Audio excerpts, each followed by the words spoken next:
ó, a gente agora vai falar de coisa boa, porque eu quero fazer uma pergunta para você. Tem coisa melhor do que a gente ver os nossos filhos crescendo, saudáveis e cheios de disposição? E a gente vai bater um papo agora justamente sobre a saúde dos nossos pequenos. A gente vai conversar com o Dr. Richello. Dr. Richello Lima, ele é maravilhoso, meu amigo, neuropediatra, né, doutor?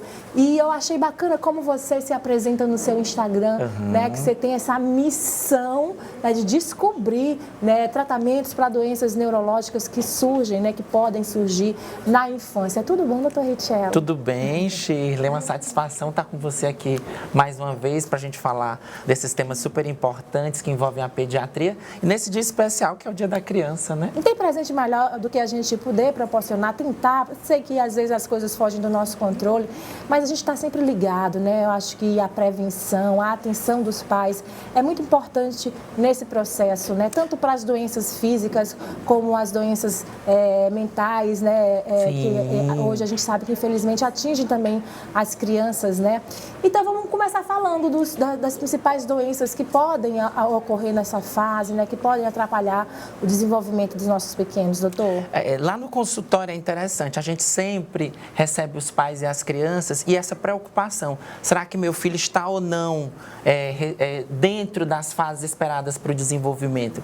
Então a gente sempre conversa dessa importância do apoio dos pais, de participar de todas essas etapas, de fazer aquela estimulação que é importante, sendo presente para que a gente tenha crianças aí, adolescentes e mais adiante adultos com autonomia, com bom desenvolvimento e com capacidade para cuidar da sua própria vida de uma maneira com sucesso e eficiência. É a fase mais importante, Sim. Onde o caráter está sendo formado.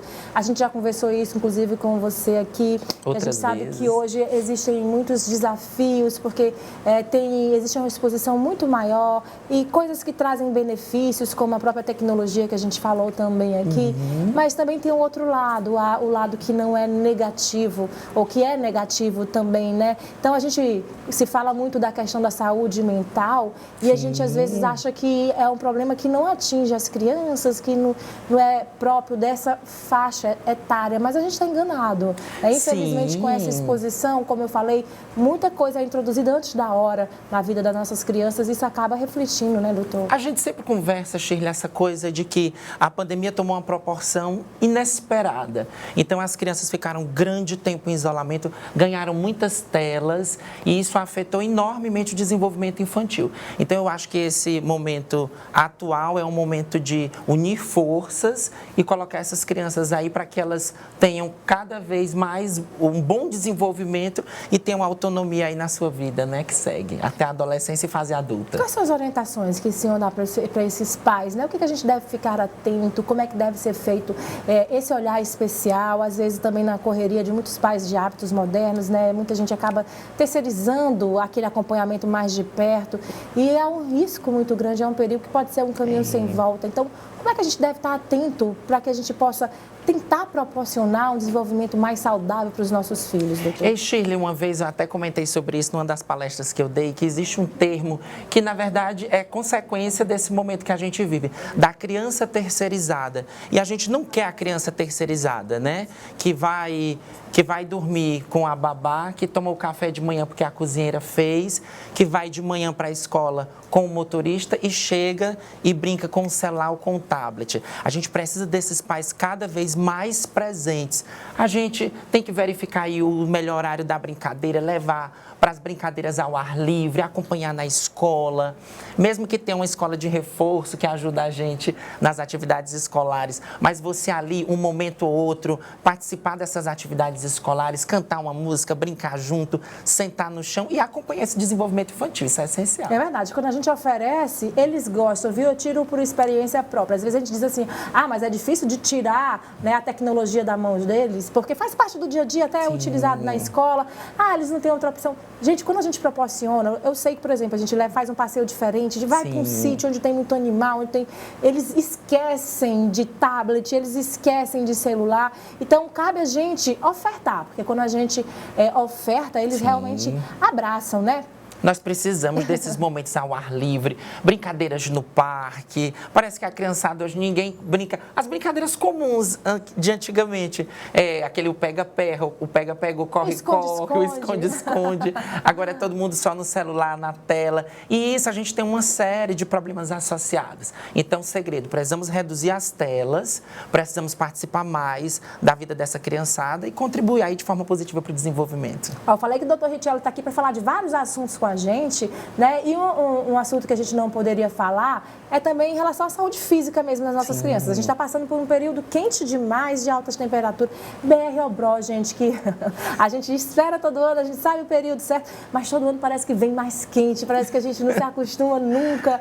E se a gente sofre, imagina as nossas crianças idosos também. Verdade. E aí eu sei que você preparou algumas dicas também, algumas orientações também para esse período do ano, para que seu filho possa ultrapassar aí por esse período de uma forma mais bacana, sem sentir tanto esses efeitos, doutor. A gente, Shirley, de uma certa maneira, nós adultos, parece que todo ano a gente faz essa pergunta, será que o BR-Obró está piorando na nossa cidade? Gente do céu, tá demais. Porque a temperatura é muito elevada.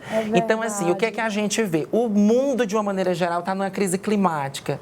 E o Piauí e Teresina não ficam fora disso. Teresina, além da gente ter aquela localização geográfica que já faz com que os raios ultravioletas, eles incidam de uma maneira muito forte na gente, a gente ainda tem o processo, né, de redução de áreas verdes e ganho de muitos prédios, né? E a criançada, qual é o grande risco aí para a criançada?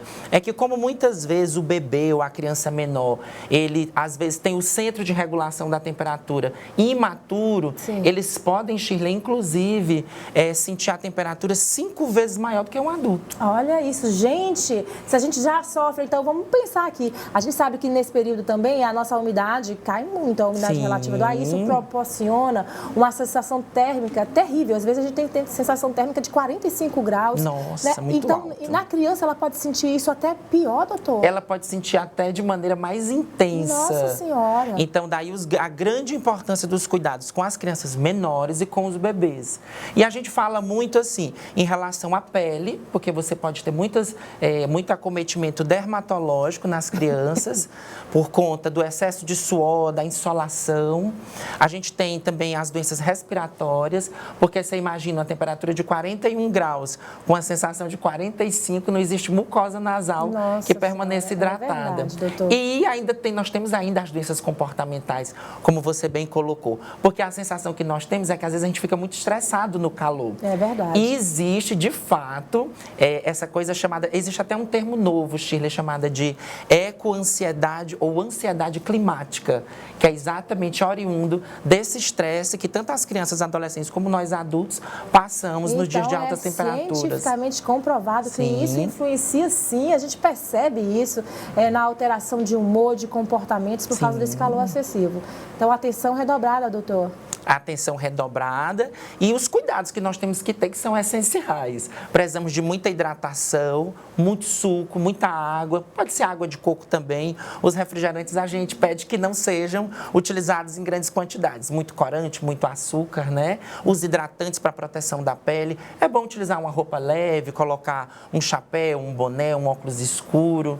A alimentação que tem que ser leve, precisamos de frutas, verduras, legumes, aproveitando que você faz aí as receitas também maravilhosas, né? Você viu a nossa receita hoje da nossa cozinha? Tá ali a Mara já com a gente fez uma maravilhosa de frutas, salada de frutas com água de coco. Olha que delícia, é uma forma de você tem que procurar introduzir também uma alimentação mais saudável, dessa maneira lúdica, né? Brincando com as cores, com o visual, botando a criança para fazer ali junto com você. Claro, né? claro. Que isso também é muito salutar, né, doutor? Veja a receita que ela fez, super interessante. Você usa água de coco, você usa as frutas são uma recomendação, principalmente as que têm maior quantidade de água, que são a melancia e o melão. Então, assim, uma receita super interessante para esse momento.